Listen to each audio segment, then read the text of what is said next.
Kita terus mendalami fikih puasa, tafsir puasa, hadis puasa, sejarah puasa, dan esensi puasa itu sehingga menjadi hamba Allah yang bertakwa. Hamba Allah yang dalam bahasa Al-Quran, salamun hiya hatta matla'il fajr. Damai di dunia, damai dengan diri, damai dengan masyarakat, damai di dalam surga. Ilmu tanyo benar, amai tanyo benar. Tanyo benar, ngak selamat dunia akhirat. Assalamualaikum warahmatullahi wabarakatuh. Bismillah, walhamdulillah, wassalatu wassalamu ala rasulillah wa ala alihi wa man tabi'ahu wa mawalah mabad. Para pemirsa yang dimuliakan oleh Allah Subhanahu wa Ta'ala, kita bersyukur bahwa kita sudah berada di bulan Sya'ban, bulan yang begitu banyak kebaikan, yaitu Sya'ab al-khair. Dan beberapa waktu ke depan kita akan menyambut sebuah bulan yang sangat istimewa, di mana Allah Subhanahu wa Ta'ala mengabadikan peristiwa tersebut dalam Al-Baqarah ayat 183. A'udzubillahi minasyaitonir rajim. Bismillahirrahmanirrahim. Syahrul Ramadan alladzi unzila fihi al-Qur'an hudan lin-nas wa bayyinatin minal huda wal furqan. Shadaqallahul adzim. Dalam momentum tersebut, maka tentu ada hal yang harus kita persiapkan, karena bulan itu bukan bulan biasa, bulan yang memiliki banyak sekali keistimewaan. Bahkan Rasulullah SAW menyatakan marhaban ya mutahhir, selamat datang bulan yang membersihkan, karena Ramadan sejatinya datang untuk membersihkan diri kita dari dosa dan kekhilafan. Makanya orang-orang di Timur Tengah biasa menulis marhaban ya Ramadan, ataupun kita juga menulis hal yang sama. Nah, makna marhaban ya Ramadan ada dua hal. Yang pertama, marhab itu terambil dari kata rahab. Rahab artinya keluasan, kelapangan hati, senang. Jadi bagaimana kita menyambut bulan Ramadan? Ya mungkin kita mengubah kebiasaan. Biasanya kita makan mungkin pagi, siang dan sebagainya. Malam kita mendirikan malam dengan baca Al-Quran ataupun mendirikan dengan salat tarawih. Ini tentu adanya pergeseran tradisi atau kebiasaan. Tapi banyak sekali pahala yang Allah Ta'ala tawarkan di sana. Bahkan Allah menyiapkan ketakwaan. Bukankah Allah di dalam Al-Baqarah memanggil kita dengan panggilan yang sangat istimewa? Orang-orang yang beriman, tujuannya jelas, yaitu semoga bertakwa. Nah, marhaban itu maknanya rahab. Jadi tamu yang sudah kita kenal. Kalau belum kita kenal, kita biasa gunakan ahlan wa sahlan, selamat datang. Tapi rahab ini marhaban, selamat datang tamu yang diharapkan. Nah, kenapa diharapkan? Karena Ramadan adalah mutahhir, membersihkan jiwa kita dan hal-hal yang lain. Kemudian ada kata yang kedua, Ramadan. Ramadan terambil dari kata Ramadan. Arti Ramadan adalah menghanguskan atau membakar, menghilangkan dosa-dosa dengan kekhilafan. Artinya dosa kita akan terhapus dengan sebab datangnya bulan Ramadan. Tentu bagaimana caranya? Rasul menyebutkan dalam beberapa hadis yang sahih. Beliau menyatakan man shoma ramadhana imanan wa ihtisaban ghufira lahu ma taqaddama min dhanbihi. Ada redaksi yang mirip, man qama ramadhana imanan wa ihtisaban ghufira lahu ma taqaddama min dhanbihi. Bahkan 10 terakhir mungkin, man qama lailatul qadri imanan wa ihtisaban ghufira lahu ma taqaddama min dhanbihi.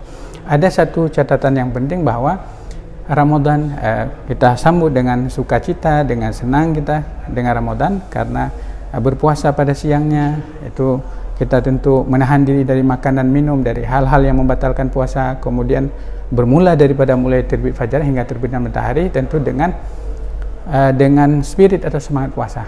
Pada malamnya qiyam man qama Ramadan, mendirikan dengan apa? Salat tarawih, salat witir, salat sunnah, dan juga tadarus Al-Quran yang biasa menjadi tradisi masyarakat kita. Para pemirsa yang dimuliakan oleh Allah Subhanahu wa Ta'ala, jadi marhaban ya Ramadan, selamat datang bulan yang dirindukan. Jika kita ingin mengulik atau melihat Ramadan lebih jauh, Al-Baqarah 183 sampai 187, ini khusus tentang puasa Ramadan, tentang Al-Quran diturunkan di bulan Ramadan. Kemudian bagaimana kalau orang yang tidak sanggup berpuasa, ada juga dispensasinya. Orang yang sakit atau ada orang yang sudah sepuh, ini ada aturan dalam berpuasa tersebut, bagaimana caranya membayar fidyah dan lain-lain. Juga ada i'tikaf dan juga ada munajat. Wa idza sa'alaka 'ibadi 'anni fa inni qarib. Apabila hambaku bertanya kepadamu wahai Rasulullah, wahai Muhammad, fa inni qarib, jawablah aku dekat. Jadi bulan Ramadan juga bulan mustajabud dakwah, atau bulan doa diterima dan amalan dilipat gandakan. Para pemirsa yang dimuliakan oleh Allah Subhanahu wa taala, ada 3 atau 4 hal yang perlu kita perhatikan untuk menyambut spirit kita menyambut bulan Ramadan. Di antaranya yang pertama adalah persiapan jasmani. Maka mulai sekarang kita biasakan menjaga kesehatan. Kenapa? Karena bulan Ramadan tentu orang yang sanggup berpuasa, orang yang sehat gitu. Kemudian malamnya kita mendirikan Ramadan, kemudian salat tarawih, ada yang 8, ada yang 20, ada yang lebih lagi mungkin dengan salat-salat sunnah yang lain. Tentu perlu fisik yang prima sehingga kita bisa khusyuk, bisa melaksanakan ibadah Ramadan dengan antusias ya. Itu yang jadi jasmani, ini juga penting diperhatikan. Kemudian ada aspek yang lain yaitu rohani. Jadi roh kita, jiwa kita itu siap untuk menyambut bulan Ramadan. Karena ini terjadi perubahan. Biasanya kita mungkin tidak biasa puasa, tidak biasa mendirikan malam, tidak biasa menunggu berbuka dan lain-lain.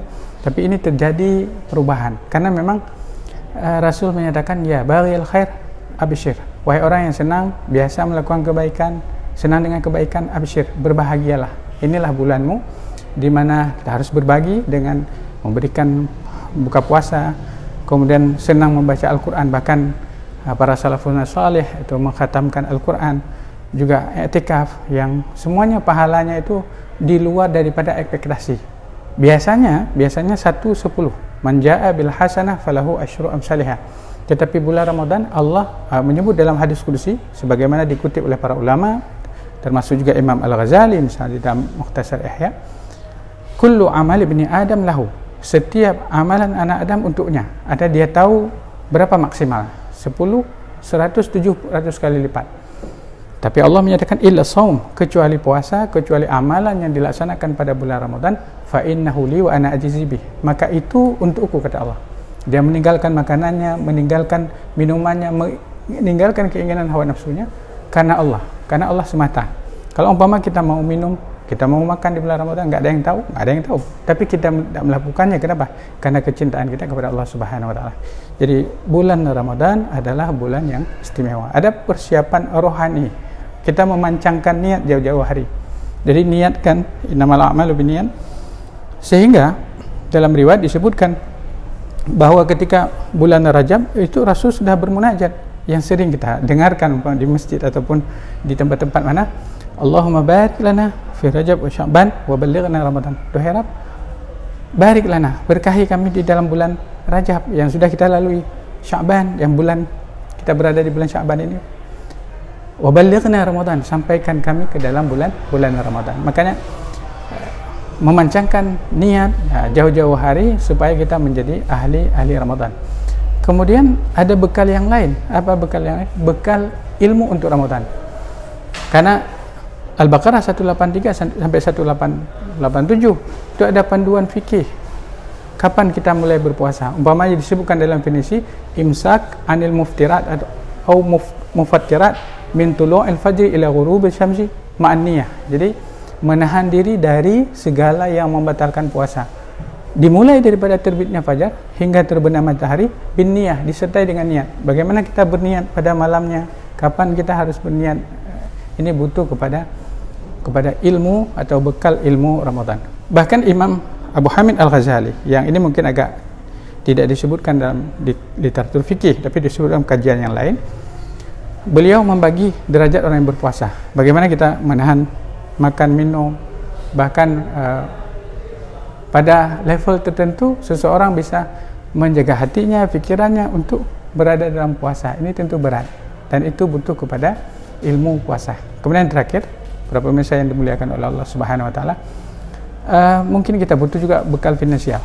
Karena ketika bulan Ramadan disebutkan dalam riwayat karihil mursalah, Rasul seperti angin yang bertiup. Beliau senang memberikan buka puasa. Bahkan di antara nama Ramadan itu Syahrul Muasa, bulan membangun kepekaan. Di Timur Tengah, ketika kami masih mahasiswa, juga teman-teman yang lain merasakannya.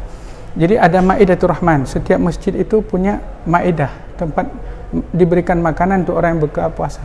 Kadang kita selesai mendekati buka puasa itu ditarik kita, ta'al, ayo ke sini, berbuka dengan kami. Kita akan berpikir mungkin akan disuguhkan dengan makanan yang banyak, ataupun ada unta yang disembelih, ataupun nasi yang banyak, yang enak, lezat.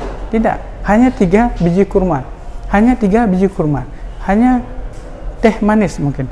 Tapi itu membangun kepekaan bahwa ingin mendapatkan pahala berbagi. Karena Rasul mengatakan, man fattara sa'iman kana lahu maghfiratun lidunubi.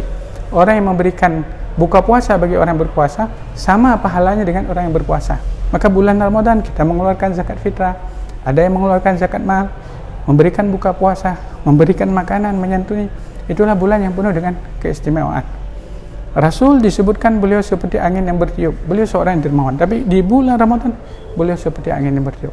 Maka mari spirit Ramadan kita kuatkan, karena kita akan menyambut Ramadan mungkin hanya dalam hitungan beberapa minggu ke depan. Mudah-mudahan puasa di tahun ini lebih maksimal, dan kita terus mendalami fikih puasa, tafsir puasa, hadis puasa, sejarah puasa, dan esensi puasa itu, sehingga menjadi hamba Allah yang bertakwa, hamba Allah yang dalam bahasa Al-Quran, salamun hiya hatta matla'il fajr, damai di dunia, damai dengan diri, damai dengan masyarakat, damai di dalam surga. Sehingga disebutkan tahiyyatuhum fiha salam, salamun qaulan min rabbir rahim. Ucapan penghormatan mereka adalah kedamaian, salamun qaulan min rabbir rahim. Sentosa damai, ucapan daripada Rabb yang Maha Pengasih. Qul qouli hadza wa astaghfirullah li wa lakum. Jumpa di lain kesempatan. Assalamualaikum warahmatullahi wabarakatuh. Ilmu tanyo benar, amai tanyo benar, kure tanyo benar, ngak selamat dunia akhirat.